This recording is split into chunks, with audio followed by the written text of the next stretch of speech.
you are. You see me? Hello. Hello. The Don't worst pretend to for be tech. scared of technology, Caroline. We know you better than that.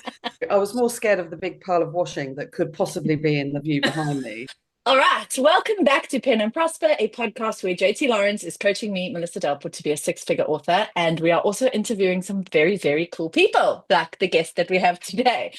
Before I hand over, though, to JT to introduce Caroline, we would like to thank our paid subscribers. As always, you guys really do keep us motivated to keep putting random content on the internet. And Elise, our editor extraordinaire, who we honestly wouldn't survive without at this point. She's become our biggest crutch, I think. Hey, JT? Definitely. Thank you, Elise. We love you. An update on our YouTube subs. So I think at the last episode we were about 100 and what were we? 50 something. So we've jumped up to 196. So we are 4 away from Yay. 200, and we would love to hit that big number. So if you feel like subscribing and you haven't, please do. And then in other big news, we have our first sponsor. Yay. So exciting. And not just any sponsor, a sponsor that we have spoken about since the day we started, I think in the very first episode. Very first JT episode. Yeah. said, embrace technology, translations. It's been a springboard for my career. So we are thrilled to have Scribeshadow on board. We will talk more into that a bit later. But for now, the guest of the hour, I'll hand over to you, JT, to introduce Caroline. Thanks, Delport. Caroline, thank you so much for coming on. We are so grateful. You Oh, taught you're me welcome. so much in the last call we had, and I really couldn't wait to have you on and for you to teach everyone else what you taught me. No pressure. Yeah. I have notes in case you forget. I can remind Okay. you about the things that you taught Okay. me that made such a difference. Would you like to tell our audience who you are and how you got into Facebook ads? Because you're an artist and an illustrator, aren't you? Yeah. So I've been involved in the book world for about 15 years, being a traditional illustrator for YA, but then also doing what I call a proper job. Graphics for companies and stuff like that, that sort of, and t-shirts and all sorts of different things, working with charities, working for doing public art, just basically a bit of a whore for anything I can grab. Yeah. The artisanal Yeah, we've all been there. you need to Thanks. be when you're in the creative arts. And then I worked for a publishing house for a bit, and then my husband Jamie Brooks is a Amazon advertising specialist. He's been a data scientist and worked in corporate for 35 years. And the amount of people that would go, this is great what you're doing for Amazon ads, because it's an absolute minefield. It But what is. we really need, is somebody who can pull some images together for Facebook advertising. And he said, well, I'll ask my wife. And then I just got dragged in this way. Unwillingly. And actually, I really love it because my specialism is images, but I'm also then got quite frustrated with how authors were setting up their ads. And working with Jamie, who's incredibly methodical and incredibly data driven, it's something that people weren't being with Facebook. So we built machines and robots and stuff that we could analyze all the journey from the Facebook ad all the way through to Amazon, and then all the way through the other side to engagement. And Oh, wow. actually, that makes it not guesswork. And I hear this a lot, especially on 2050 books, where you get Facebook specialists talking Yes. about there being gut involved and intuition, and Yeah. actually that's a load of Wrong, wrong, you wrong, know wrong. wrong It's just intelligence. wind. It's just wind. It's just wind, it's just smoke and mirrors, and it means nothing. And what you need to do is you need to see the data from what a good performing ad, what Meta is telling you, to actually how it's actually performing. And the two sometimes are so far apart, it's frightening. Exactly. Yeah. And without that intelligence, you're going to make bad decisions and throw money up the wall. And especially for small creators who are starting out, actually all those tools are there for free. It's a question of you applying them in a methodical way. Okay. So although I'm very obsessive about getting image right, and it's absolutely the starting point, if you don't get that right, everything fails. Yeah. But there are fail points all the way along the journey. it's getting that seamless fang, and also the social proof. So Yes. if you have 3 stars below, that's a fail point. So as much as I would love to kind of say, as advertisers, yeah, we can sell any first book, but if the product is no good, and that's a harsh thing to have to tell a client or an author, but it is absolutely key, and you should look and listen and pay attention to those stars, because they're telling you something. And if it's rubbish, throw it in the bin and start again. Don't throw good money after a bad book. No, absolutely. And we've all been there. We've all done bad projects. But well, not me. Probably JT, not me. Obviously not you two. But yeah, learning how to throw stuff away. I have rubbished more work than I have kept, and it's absolutely key to be brutal. Yeah. I think it comes with experience too. I think when you first start out, you almost have this kind of skewed view of yourself as being like the next big whatever. And as you move along, you start to realize, actually, this project wasn't up to my usual standard, or actually, this is not my best work. I think it's a good thing, though. I think it's all part of learning. Yeah, being precious is absolutely a career breaker. Yeah. Can we talk about the 7 levels, the 7 gates of hell, please? Oh, so I talk about Facebook advertising like traveling Dante's Infernal through the gates of hell. The first gate of hell is getting the image right, because that is what we call stop the scroll. And you've got like 0.08 of a second or something to grab somebody's attention on Facebook. So the image has to do so many things, and I can go into that in a minute, but the first gate of hell is the image. The second gate of hell is the strap, the actual word that goes on the image, and that identifies the genre and that it is a book. And I know it sounds really basic, but the amount of straps you see that waffle on about something, and they're very punchy, but people don't know it's a book, and people don't know what genre the book is by what is written. And actually, what we don't want, we don't want clicks of the wrong people. And so the image, eye-catching, identifies genre. The strap identifies the reader type, the person that you want to then click on your link. The next one is the headline and the copy. I might be merging the two together. But the headline is the little boxy thing that appears at the bottom of an ad. There again, it needs to be totally unambiguous, very on point, no massive, great big essays. And then the text copy at the back is something that people don't use to their advantage as much. And I can talk about ad creative. And ad creative is letting the algorithm, the evil algorithm, decide what copy at the back of your image is going to push. And I tend to do a first whole chapter. And yes, you can do that. You can just copy and paste the whole first chapter in. The next variant I would use would be a whole list of really good reviews off of Amazon. Reviews. Then the third one would be the blurb, but this is also where I kind of see a lot of people fall down. They tend to waffle on about their achievement rather than the book, and people are not interested that you are a Times bestselling author. Nobody cares. Thank goodness, because I'm not. Well, that's cool. You've passed that gate of hell. Well done. So that would definitely be something that I would look at with the author and make sure that it was on point. So we've done image, we've done strap, we've done headline, we've done copy. Now is the seamless journey to where you want it to go. And this might be there's lots of talk about whether it's Shopify or personal selling or Amazon or what. Amazon. As we want a seamless journey. So you want that link to go direct to the edition that you want to sell, whether it's paperback that you're focusing on or ebook. We need it to be absolutely perfect. Okay. And then on that attribution, on that link, I would always put an individual, not a group, an individual attribution link we can use from Amazon. So it's an Amazon attribution link. And that gives us the data to see if it performs. How many gates of hell are we up to now? I'm burning. Yeah. I'm burning. That's all I know. Burning. Hurrah! You've identified the right person. They've clicked and they've landed on Amazon. Then it's the cover. I've seen lots of weak covers, and there again, that was something I would talk to a client about. And it's harsh, and it's people are very precious about covers and stuff like that. I know of authors who will change their cover 2-3 times a year if it's not working. Yeah. And it's not a problem. So cover. Okay. Blurb. Okay. Sale. Yes. Got there. If at any point on that journey there is an interruption, you've lost it. I already have like a million questions about the Yeah, me basics too. of I've been how. writing You go it first, down. Delport.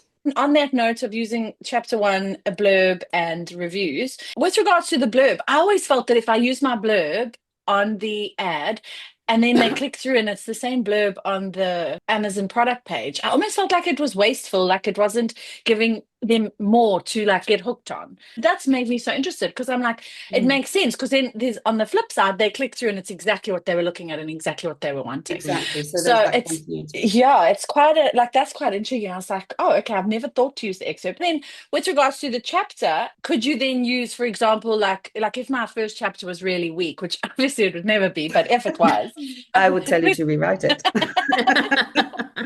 that is I would a very rewrite it good for point. you.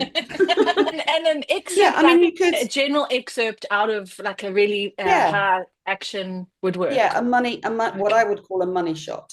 So I have had authors that have used not even a whole chapter, but a paragraph that is really encapsulated an energetic moment or something that, but I think most people's first chapters, they're trying to do exactly this. They're trying to Hook. engage the reader grab. and, get them to continue. With Ad Creative, you can put multiple options. I personally would go more than 4. 4 is a max. I wouldn't do less than 2. You need to, different things appeal to different people, and you'd be surprised the amount of people, successful ads that are the whole first chapter. Caroline's right, like readers are readers. So Yeah. you're talking their language. So it seems like a good way to get them in. Absolutely. And actually, if they don't enjoy your blurb or your Right. first chapter or whatever, You don't want them clicking through. you don't want them clicking through. Yeah. Because they're not going to then buy the book. And just having a really high performing ad that Meta is telling you has got fantastic CTR and fantastic CPC means nothing. Okay. If it's not converting. And we see that with videos because videos always do so well. The clicks are cheap, the click-through rate's great, and never get a sale. And also, people don't like adverts, and that's the God's honest truth.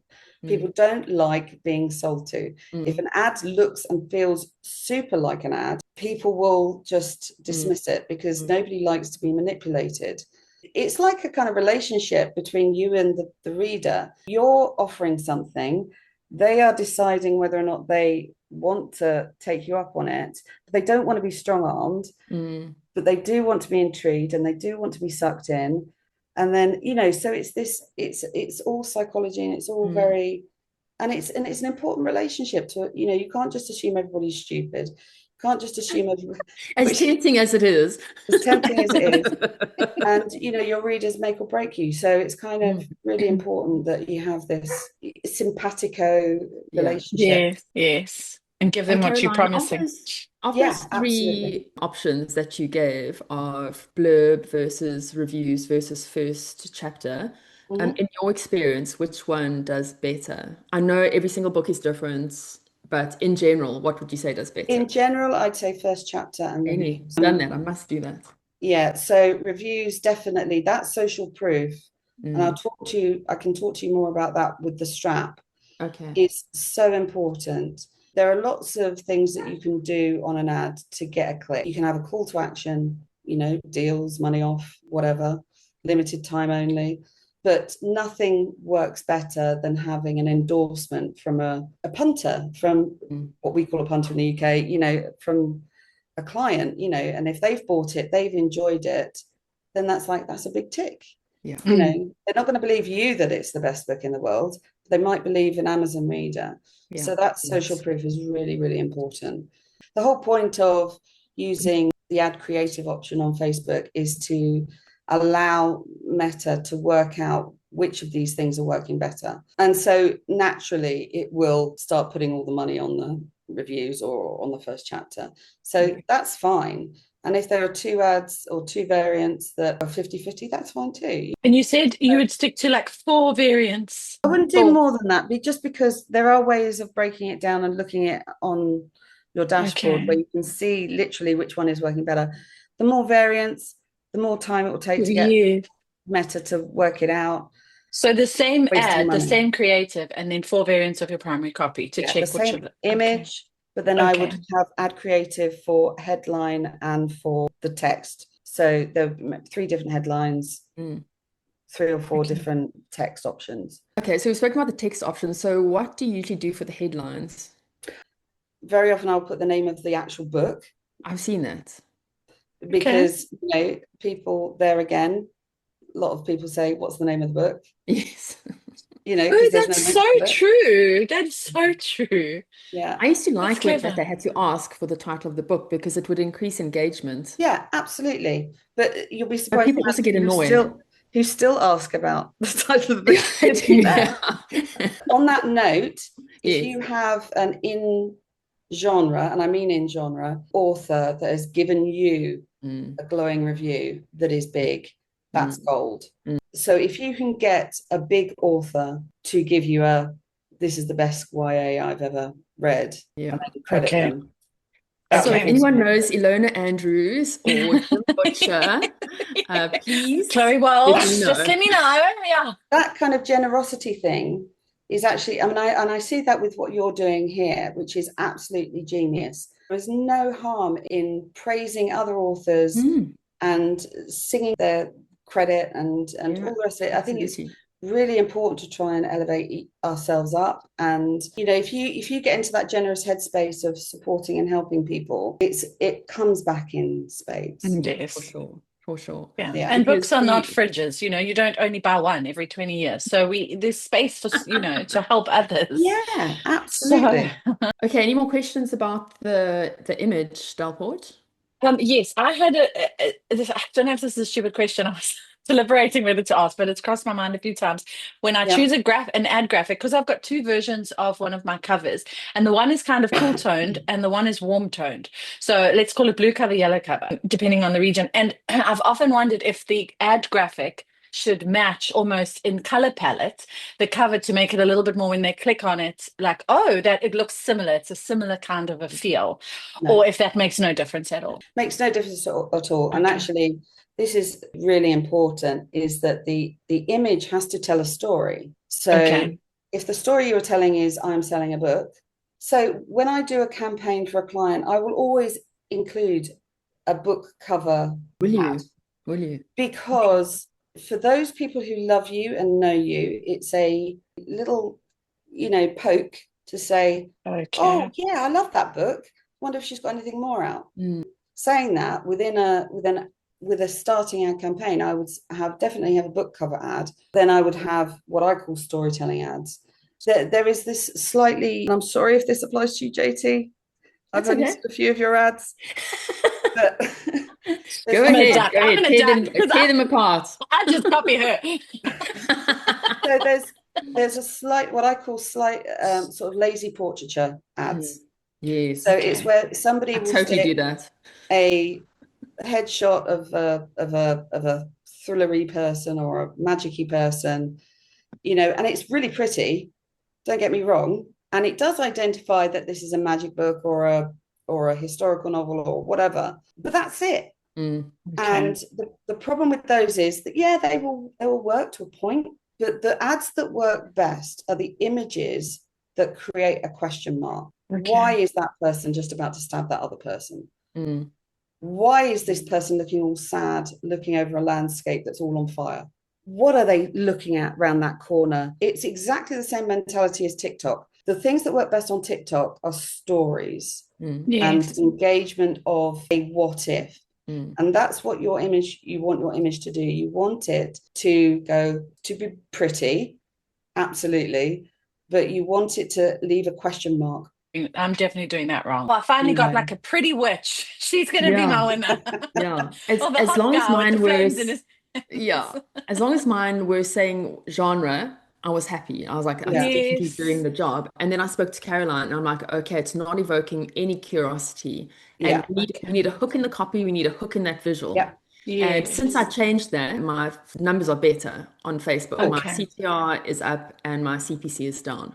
So Brilliant. it definitely works, and that's without changing much else because I haven't tested first chapters and Yeah. all of that. I've just looked at the visuals. A mid journey, let's face it, this is what everybody is using, is absolutely fantastic Mm, to a point. You can get great results to a point, but mm, then you need to get emotion into it. And a lot of AI stuff is just like, Mm. You know, you need to get emotion, movement, story, and a lot of the times I can get elements of that, but then I then use my graphic background and my Photoshop background to then really build Make it pop, pictures yeah. that take you to another level. But saying that, you know, I've mentored some people who've done things like science fiction and stuff like that, which, to be honest, it's just absolutely genius for. Thriller, to create an emotion, which is what you need to do, is actually very, very hard. Comedy is actually quite hard. Things like fantasy, lucky you guys, and And we're science. still getting it wrong. We had one job. Well, no, it's easier because doing all the woomy magic-y stuff is just great. It looks cool, You know, yeah. trying to manipulate it to give emotion and a story and all of those things is the challenge. We've got it. So we're going to do one image with an actual book cover, and then the rest of the images we're going to test are going to be Storytelling. yeah, like storytelling with a strong hook, and the person looking at it, you're going to wonder what on earth is going on there. Yeah, absolutely. If I go for to push a book, and there is energy and momentum with doing lots of different ads, and it's Meta loves you to spend their money. So if you do things in a hit, it will give it more energy and it will give it more focus. So I would do one cover ad and then maybe 5 or 6 different things. And what's really interesting is that once you've done that once, and with one of the thriller authors that I've worked with, we realized that actually having a moment of threat really was the thing that was great clicks. Okay. So if you then do another ad campaign for that same book, you can use that knowledge because you've tried lots of different avenues. Go, right, well, we're going to focus more on the thriller, on the threat aspect. Oh, the description I found quite tricky because using it. What do you put in it then? Because I found out nothing, just nothing. Do you know what? If you think about it, Facebook advertising, Meta as a tool, is there to sell toasters, is there to sell subscriptions for gyms, is there to sell, it's not just there to sell books. Yeah, I mean, I'm confused like you know, and so I just don't bother. Yeah, I'm always like, what do I put in here? If I do put something in, I just do like a really short, like, this is an urban fantasy roller coaster ride, blah, blah, blah. Like very short, just in case those keywords help in some way. Yeah, I just think it's just another layer of faffery, to be honest. If you've got the image doing the right thing, and they've clicked through to the main stuff. Talking of a seamless journey, we don't really want too much in the way. The thing to do, and this is something I will bang on about, is test. Give it a go. If it works better, go with it. If it doesn't, I'm such a big fan of testing, and I actually wanted to ask you, because I want to start click testing my covers before I publish. What do you mean by click test? Yeah, so I'm glad you asked. But don't make yourself look stupider. Just keep quiet. It's kind of an interesting question because my husband, what he tends to do is with your cover, he will then download 100 covers that sit around you. They're in your genre. And because it really doesn't matter if it's the best cover on the planet. What really matters is, does it sit comfortably on the bookshelf? Exactly. All the others. Okay. And is there something about it that makes it stand out from all the others? So it has to be part of the family, but also be the unruly child that is sticking its hand up going, pick me, pick me, pick me. Yeah. As much as you can get all your friends' opinions, do all of that, maybe sort of having more of an overview of your marketplace is probably more important. I definitely agree, but I think to take it a step further is click testing, because basically you would do 3 different covers that you think would work, that you think is perfect for the genre, that sits perfectly on that shelf. Yeah. And instead of going with your gut feel, you test it. So you have the ad running to your pre-order, and your pre-order cover on the product page is a temporary cover, right? It says cover coming soon. Right. Then you run 3 different ads with the 3 different covers to see which gets the most clicks to the product page. That's so clever. That's very clever. I know. Start doing that. I wish I had thought of it. No, it's not me. And you can take it really far. You can, after you've got your winner cover, you can then click to test blurbs. You can click test, anything. It's really. Is that really why helpful. you've done that for the new one? Oh, Yeah. that's so clever. Look See, at this is the you. thing. You're brilliant, and Yes. wearing all these I think hats. she's talking to me. You know, both of you are brilliant, absolutely. But do you know, I think the hardest thing for most authors is you have to be a marketeer, a Yeah. Facebook advertising specialist, a self-promoter, absolutely brilliant with social media, TikTok guru, this, and this, and this. All credit to you for, trying to get the lid off the car and really look at the engine. You must be exhausted. All the I time. think I think most people will go, that one's pretty. Run with it. I Yeah, told you I have JT three does deep children. dives, deep dives. That's why hence the coattails. Yeah. Ah, Can't quite keep up, but I can like claw up. You're doing wow. so well at keeping up, Delport. Guys, we're just going to take a quick break to talk about Scribeshadow. Scribeshadow is the perfect partner for indie authors who don't want to leave money on the table. They use cutting-edge AI to make novel translation fast, affordable, and super easy. In just minutes, your book can be translated into over 19 languages with high-quality results ready to reach readers everywhere. The best thing about Scribeshadow is that it isn't some faceless giant. It is a small family-run team, husband and wife, who we've had on the pod before. They have indie roots. They've been in the trenches. They know the author hustle. The best part is the app is a practical, budget-friendly, and super easy to use interface that even authors who are not tech savvy like myself can use. You keep your full rights to your work, and your books are never ever used to train AI. On a more personal note, Delport, we love Scribeshadow, don't we? We spoke about it in our very first episode when I used to call it Shadow Yes. Scribe. And have since translated our books into lots of different languages. We now have readers in Italy and France and Germany, and it's just been incredible for both of us. Yes, it's no secret, I think, to anyone who watches the pod that translations changed the landscape of my entire career, and I would not have been able to do it without them. So I am, yes, Scribeshadow all the way for me. Yes, me too. Guys, Scribeshadow has been so kind and they gave us a discount code for our listeners. You get 30% off your credit purchase. The coupon code is Pen and Prosper 30. That is PENAND, Prosper. And you use it on checkout to take your 30% discount. And there's no obligation, but it does help us. It doesn't cost you anything. It actually gives you money off and it supports the pod. So we would be so grateful if you were thinking of signing up for Scribeshadow, which we obviously recommend, that you might use our coupon code. Okay, so back to Facebook advertising. Caroline, what straps do you use on the image? So I will do one image, but I will try out 3 different variants. Okay. And I usually break it down. Sometimes there are exceptions. So if, for example, one of the thriller authors I work with, some of her titles are based on true stories, on real life. Okay. So, one of the straps might be, oh my God, I can't believe this is based on a true story. Okay. But generally, I break it down to an unambiguous strap, what I call a creative strap, and a review strap. So the review strap is to hit people who need social proof or who enjoy social proof. So if you have a review that says, this is the best urban YA paranormal, well, whatever the genre is, I've read all year, perfect. Yeah. That's what I call unambiguous. It identifies it's a book. Yeah. Because it has the word read in it. It has the genre, YA, and it says it's brilliant. Yeah. All good. Tick, tick, Yeah. tick, tick, tick. That's pretty much what I do for most of my ads. I usually use a review that mentions the genre and mentions that it's a book. Yeah, brilliant. Perfect. Creative ones really depend on the image.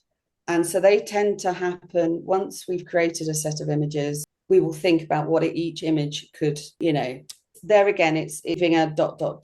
What if, and that is very much a TikTok strategy. Yes. What if you had to kill your friends to survive yourself? What if you had to save your brother or your sister? Yeah. That would be what I would call creative, and it would just be a grabbing thing. Yeah. The review one could be, a little bit more flowery, a little bit more emotional, but also one of the best review ones you can do there again is an in-author, big author endorsement. Yeah. One day, Delport. Yeah, I've worked with one day we'll just do them for each other because we'll be so massive. Yeah, but that's absolutely fine. If you are in genre and you are supporting each other, that's absolutely fine because you have a readership and so does Janita, who talks about this. When you target people, if you target Stephen King or somebody who's so massive, are they going to believe you? if you say better than Stephen King or better than, I can't is do that, if you liked Stephen King, you'll love me. I'm like, oh, no. Mm. yeah. I know my What I'm limits. saying is, so definitely with like Amazon ads, when you Yeah. target authors, sometimes it's better to target spend, Uh, not people at the very, very, very top, but actually people that are aspiring and rising and creating their own energy. So you might laugh about reviewing each other's. Why not? If you have a strong group of in-genre authors that are all motivated and all like you, and you're happy to read each other's books and endorse them, why not? It's not cheating. You're trying to help the reader identify The books that what they'll they're love. picking up. yeah. Yeah. So that's what I would do. Okay. Unambiguous, Okay. creative, and review. So 3 straps and 4 different ad copies. Yeah. Yeah. This is what goes on the image. So Yes, your overlay text is your strap. So I Yeah. wouldn't do that as an ad creative. Each one Yeah. of those images would be its own separate ad. Yes. I'd only do the variants further down. Yeah. Okay. Okay. creative So when you're side. starting out, okay. So we're Okay. starting out with 3. It's the same graphic, but with 3 different 3 straps on. straps. Okay. So on your dashboard, you'd have 3 campaigns, or Okay. however you want to split it. And we do that for basically data. If Mm. you start using ad creative too much to sift between images and you put 5 or 6 images up on a single ad, we can't strip the data out. We can't strip out the attribution. We can't do any of that. So it's a little Okay. data intensive. So but your it's opening strategy is that you create how many creatives so if you've in got a 5, test? if you've got 5 images, that'll Okay. be 5 times 3 because you've got 3. So that'll be 15 creatives, Okay. 15 individual campaigns. And then further within that individual ad, the creative part is the text and the headline. Yes. And those we do allow the algorithm to do. So the amount the algorithm is doing is once we've passed the first gate of hell. Mm. And Okay. the problem with running image ads in groups is that Meta is lazy. And depending on who was drinking a coffee or sitting on the loo or whatever, if one ad gets a tiny bit more attention, you Yes. first run a campaign, you will just see everything drop off apart from one. And I've done this with authors where I was really surprised that, and we used to run them, parallel. And I was really surprised at 1 or 2 of the images getting no attention. So I said, right, stop. And we popped them all in individually. And it was eye-opening. You spend this time and this money on the images. If you run images against each other, you will never know which image is the best. If you run them as their own little race, literally, Yes. Johannesburg is racing London, is racing Dublin, is racing Germany, and they're all individual. And you let them run, even if they are wearing the same picture. This is a really bad analogy. Yeah, this analogy is an interesting one. This is an anarchy analogy. Yeah, you need to give them the same budget. Yeah, yeah. That's an Same idea. I thing. always give a new test its own budget. I never ever share budget with Yeah. between ads. Yeah, perfect. Well done, JT. Thank So you. you're within Delport, you do each the campaign. same. You Yes, do the but same because but that's how we now, test, right? but the way I'm understanding it now is slightly different. So what you're saying is within those 15 individual campaigns, within each campaign, you've got 1 image and strap, and you're testing 4 versions of copy. Perfect. Okay. Cheapest. Okay, I was not doing that. I wasn't doing that. Yeah. Okay, so your image and your strap is the same within the same campaign. Yeah. Okay, So I've never done that. it's from that. Yes. Once an ad has been running for a while, there is a way of looking on your dashboard to actually see which headline is performing best, which Yes. copy is performing best. And Are you going to tell us how to do that? I can tell you how to do that. Problem is, I can't show you any of my clients' dashboards. You could always show my dashboard. Well, that's what I was. Yes. That was what I was. So we'll do a 2.0. We'll do a 2.0, looking at the dashboard Yeah. and reading the Yeah. data. Now that we've got the front end covered, Yeah. I think that would be a very good idea to Yeah. break it down into. This is kind of more your setting up and your testing, and then that would be kind of, okay, now what do we do now that we've done it? Yeah. Well, this is going to be a great case study if we want it, because Caroline's going to start doing my Facebook ads. So Yes. That's quite big news actually, because I think everyone That's thinks that I love Facebook huge. ads and it's like I made my know. career. So this is quite a big thing. And because Caroline, could I just see your coattails? Could you just, I need to make sure they're big enough. I'm not usually a supporting act, I'm usually, just the kind of front end. But Yeah. I have done it for people, and it does terrify me, JT's budget expectations. Oh, Um, she spends and some money, actually, don't but she?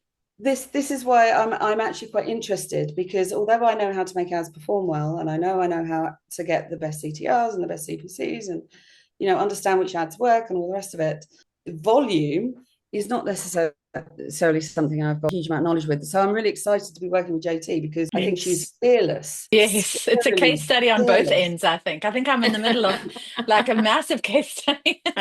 Yeah. I think it'll be so interesting though to see how things change, see how Yeah. that CTR changes, look at what images I was using before and the images that Caroline comes up with. And yeah, Oh I my think it'll be gosh. great. And your ROI is so interesting to watch, because you've maintained throughout this whole process that your ROI is not where you want it to be. So it's Correct. quite measurable in terms of that. If the ROI improves, then it's Yeah. quite like it is quantified. It's not a science, but you can kind of get an But idea of if it's what's working. kind of interesting about that side of things is that, Amazon ads and Facebook are terrible at giving you a proper sense of spend to return. Okay. And, You mean your attribution stuff? yeah, but also Okay. like Amazon, you spend a certain amount of money and you break even. A lot of people would think that was terrible. Yeah. I think that's amazing if you're Yes. breaking even, Yes. because the reporting side of things is so So shoddy. You delayed. could probably double that. Exactly. Okay. Triple it.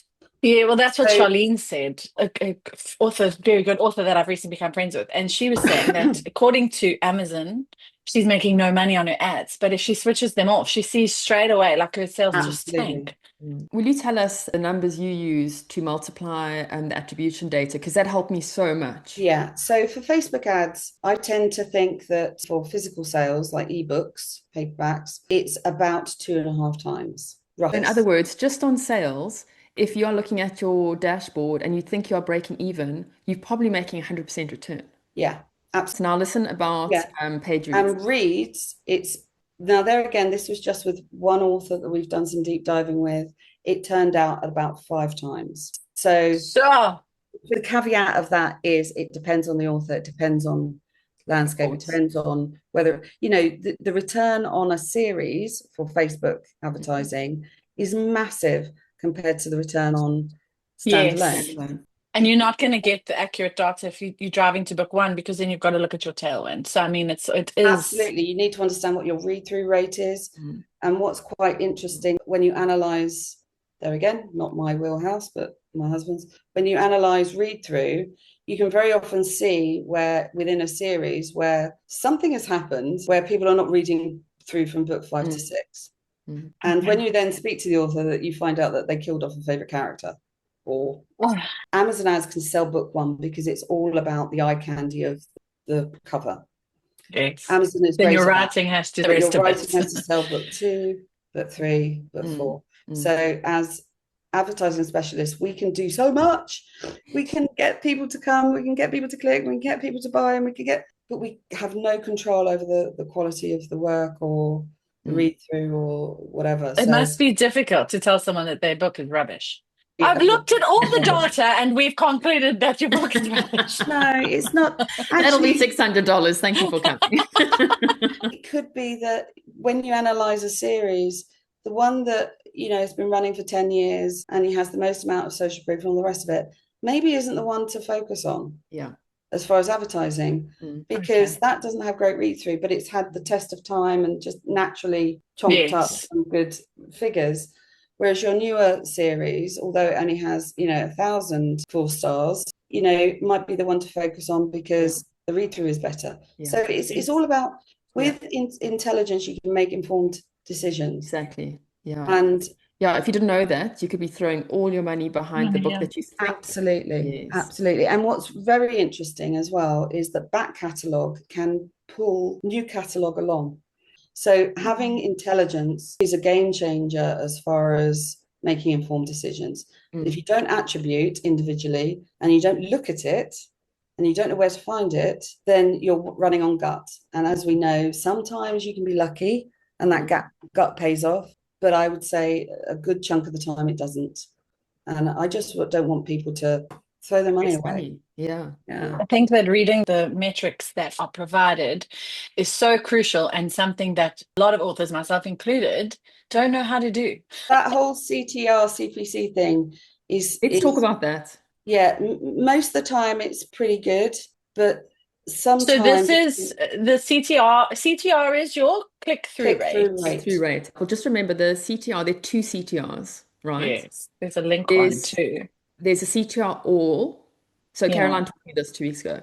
All. And then the CTR, the actual CTR, what you're really paying to get someone to the product page. Yeah. So Caroline will tell you what numbers you're supposed to have, and that should be as similar as possible, because as soon as there's a difference there, you know there's a problem. Yeah. So basically, if you're running a video ad, video is a really good example of this. You get loads and loads of engagement. They're really eye-catching. Those people click because they're just bored and interested or whatever. And so they tend, and also Meta takes into account views. And if people have got auto run, that also can be misleading to the data. And so you might get like a CTR of anything up to like 30, which is, fantastic. But that would mean that 30 people are clicking or stopping, scroll stopping. Okay. Yeah, which is incredible. It's off the chart. But because the ad is misleading, they're still clicking, you're still spending the money. And then when it goes through to Amazon and they realize that it's a book and not a movie or whatever, there's no sale. So if you listen to Meta and only listen to Meta, you would run with that 25, 30 CTR, ad. Yes. And the cost would be like a cent or 2 cents. And you'd think, yeah, nailed it. Then you look at your attribution links and then you cry. And then you look through to Amazon and it's got nothing. Yeah. I would say a good ad, I'm either going to break hearts or make people happy. You broke my heart, Caroline. You didn't care about that. The click link through rate, I would not be happy with anything under about 6, 7 as a click through. So you're looking at for CTR, like an overall CTR, you're looking at 8, 9, 10, 11, 12, 13, 14, 15 up. Okay. The closer the two are together means that the better the ad is at identifying the right kind of person. So if there's not a massive mile away, now there are exceptions. Sometimes you have a great visual ad that still converts at a high click-through link rate. And yeah, there is natural wastage. That's fine. But what's really surprising is I've had ads that are running at 10 cents, 15 cents with CTRs of 8, 9, which, is all right. And then looking at other ads might look like they're performing better, but the cost of this is quite high. But when I look at the attribution, this is what's getting all the sales. This is what's getting all the reads. You need your money to work for you, and you need to understand what you are prepared to spend to get a sale. Ultimately, if you're making a penny profit, it's a penny profit. And if you scale that, that penny turns into 2p, 4p, 8p, exponential p. You have to look at everything. You have to look at the whole thing. The holistic view. The danger is if you're on it every second of every day, you're going to be reactive. Now, it could be that it's a bad Facebook day and you think that ad's doing really badly. And then bearing in mind attribution, reads is going to take a while for them to trickle through on attribution. Sales are more live, but if you're focusing on reads, which I know JT is, then that's really tricky. But being overly reactive is going to screw things up as well. If you chuck on too much money too quick, that's going to screw things up. Yeah. You turn it off too quickly. Yeah. What would you? How long would you say? Would you think you should leave an ad running before you even consider a test ad? Before you even consider turning it off? What would be like your red flags to turn it off? Well, really, it depends on how they're running the race. So if there's not much to choose between 15 ads, then I would leave it on for longer. But to be honest, it doesn't usually work like that. So as far as turning ads off, I would probably I would be looking, as soon as an ad campaign is, I am literally on it. I will look at it every 3-4 times a day, of course. But after about a week, I will then start really looking at what reads are trickling through, because that's probably the biggest indicator. If there's not enough data yet, I would leave it for a few more days. But probably after a week, 10 days, you'll be able to see which ones are completely pointless. And Okay. then I would then switch those off. And then I would redistribute that budget on the other ads. So there's a natural little bit of scaling. And then I'd let that run for a few more days and then have a look at the data. You can always switch things back on. I would tend to just add budget to things that are working best and just leave things running. You know, at $5 a day is nothing. So I tend to leave low runners running for a little bit longer just to give them a bit more oomph, because they can sometimes mature, especially if they get a lot of social commenting, and sometimes an ad can do this and then it can do this. A friend of ours the other day turned on 2 ads and they came out of the gates at like $3 a click. And she was like, what is going on? Like $3 a click. So she Like, guys, turned I them broke off. Facebook. Yeah, she did. She said, I broke something on Facebook. And she turned them off. She put those exact ads back up and they had reasonable. So I don't know if it was a glitch but I mean, I'm assuming in that event, you turn it off straight away. I mean, you can't be affording it. Yeah. I mean, Okay. Can you imagine? I remember one lovely author who I was just supporting. I wasn't managing. This is my get out of jail free card. And they literally spent $300 in the first day. And they didn't want to spend $300. They wanted to spend like $30 the first day. And so absolutely keep an eye on things. Things can run away with you. If you set a campaign budget daily spend, you should be absolutely fine. But obviously, if things are spending, $3 and your budget is $3, well then, terrible shame. Yeah, but I would just reissue. She did exactly the right thing. Okay. Let's talk about reissuing, because that was new to me too. Yeah, so visual image ads don't get tired. People talk about, graphics getting tired and all the rest of it. They get outdated. The climate of the world moves on and fashions move on and stuff moves on. But an ad itself, if you've been running it for 3 months and it's starting to dip off, that isn't the image that is getting outdated. That's the audience getting tired. So at that point would be the time to reissue it. And when you say because I'm in that exact position now with my best performing Italian ad, and I'm seeing it dwindling and dwindling, and I'm going, what do I do? So would you literally copy just it? Start it again? Yes. No. Duplicate. Duplicate it. Because what will happen is that Meta, or everybody sees, don't they? When you first put an ad out, it does loads of extra stuff, and then it settles down. So Meta is really pushing you at the beginning of anything. I know people who reissue ads almost on a weekly basis. Really? So just duplicate and run a new ad exactly the same.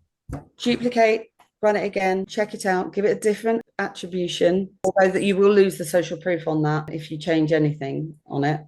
But to be honest, that's another thing that we've realized, that social proof is when you see an ad that runs by with 1,500 likes and comments, and obviously if you've had a fantastic performing ad and it's got 700 reactions and you're thinking, yeah, this is the winner. Social proof is a curse as much as a benefit. If somebody has seen an ad running for 3 or 4 months and it's got 700 likes and comments, a lot of people don't feel the need to comment anymore because it's already got loads of comments. Your old guard of brilliant supporters have probably already commented, so they're not going to do that. Meta very much runs on social engagement. So if that social engagement has dropped off, it won't push that ad anymore. So reissuing is a way of getting social engagement again. Oh, I love this. Oh, I'm interested about this. Oh, I read this. It's always super important to engage with your Facebook community and tell them how brilliant it is when you interact with ads and stuff. Yes. And when you reissue that ad, so say I duplicate now my Italian ad and I run it as is, exactly the same, a new ad, do I switch off the original ad? Shall I switch it off because it's dying and now I'm not going to know? I wouldn't, because not initially, because otherwise you're just going to have it, on your dashboard. And if it is still performing okay-ish, keep it on and then compare them.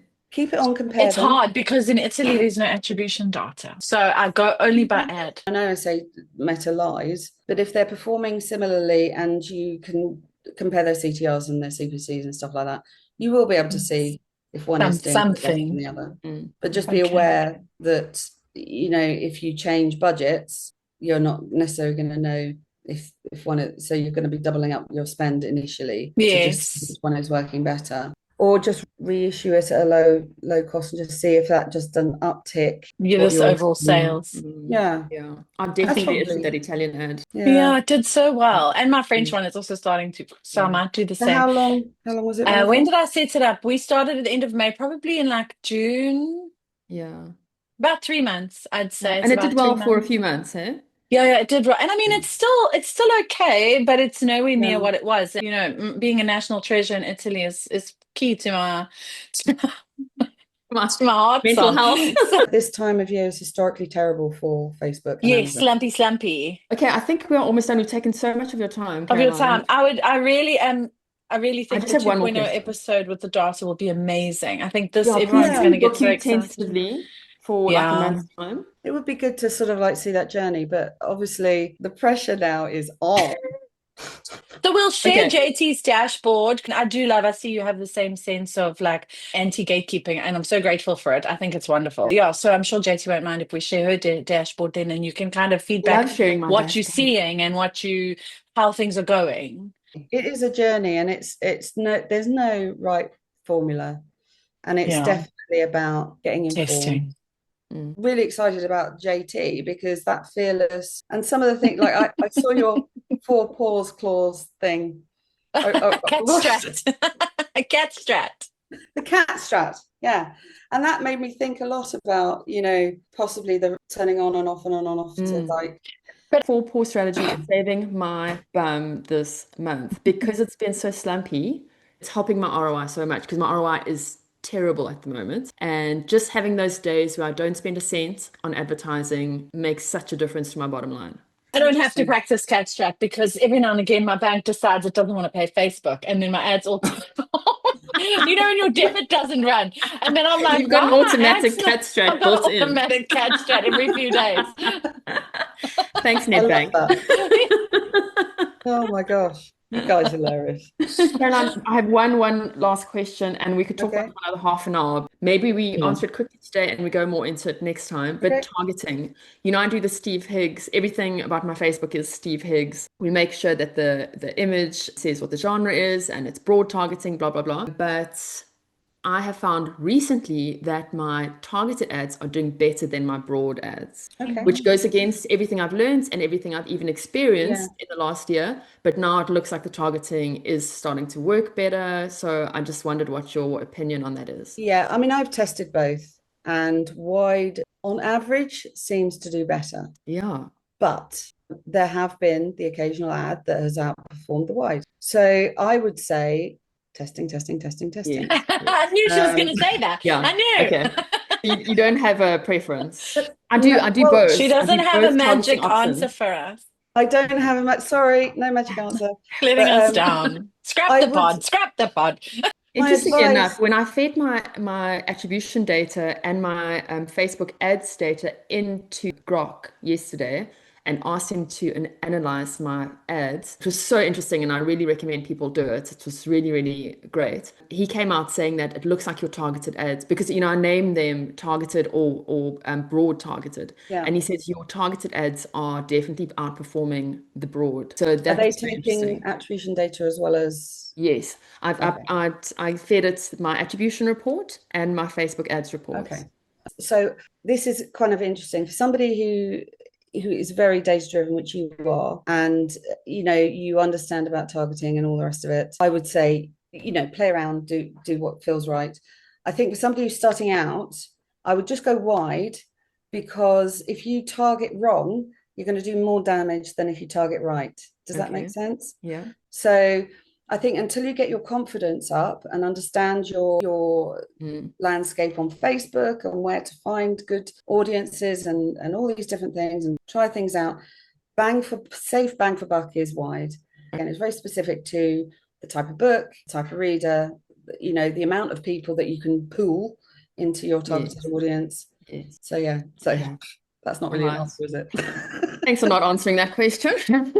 Joking. Or not? Listen, you had me at reissuing of ads. I've learned everything I need right here.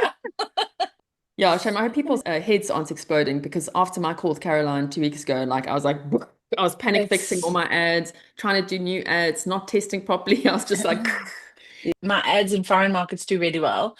and I have yet to have a good performing ad in any English market, but I think it's just not testing properly. I love this idea. So I'm just going to bite the bullet now that I'm a little bit more confident with the process. And I love this 15 campaign testing. And then I'll also feed back how if I have finally Great. found a winning English ad. Great. Yeah. The I mean, unfortunate thing about Delport is she's hamstrung by her budget. So if she Right. could test properly, if she had enough money to just test properly, then she could really get some momentum going. But Yeah, I mean, the thing is, you can always scale things back.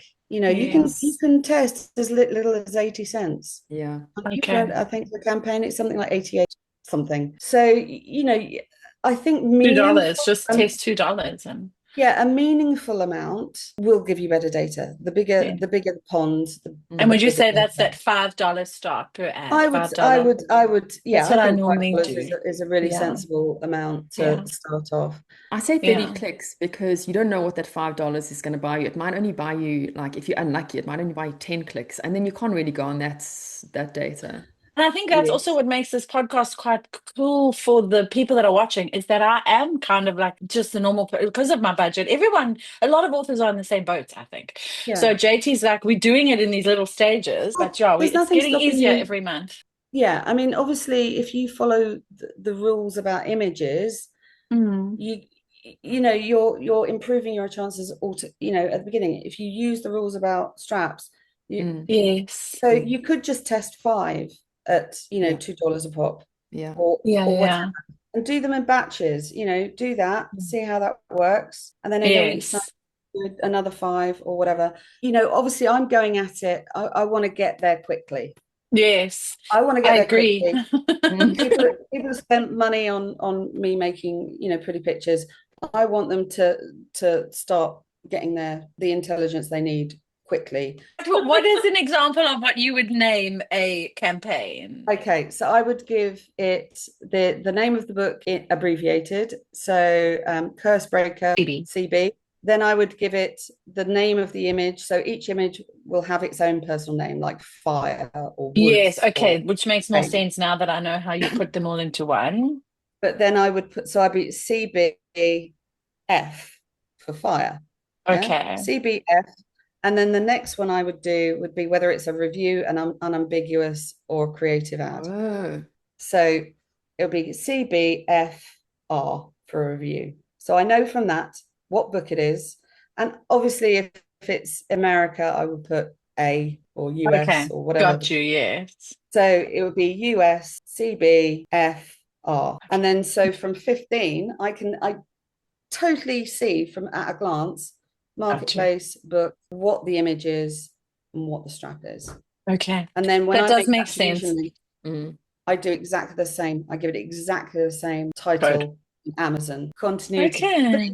it just makes it easy for you to even just stare at your dashboard and mm, say, that's that Yeah. image, that's that Yeah. strap. Wow, that's or all the reviewed ones are doing really well because all the R ending in yeah, R yes. are the ones that Okay. are kicking off. So And clever. you know, if you're only running one image per campaign, Uh-huh. just give it the same title all the way through down the All the way line. through. Okay. Yeah. Okay. Perfect. It's And then you add. because Okay. we're being super anal.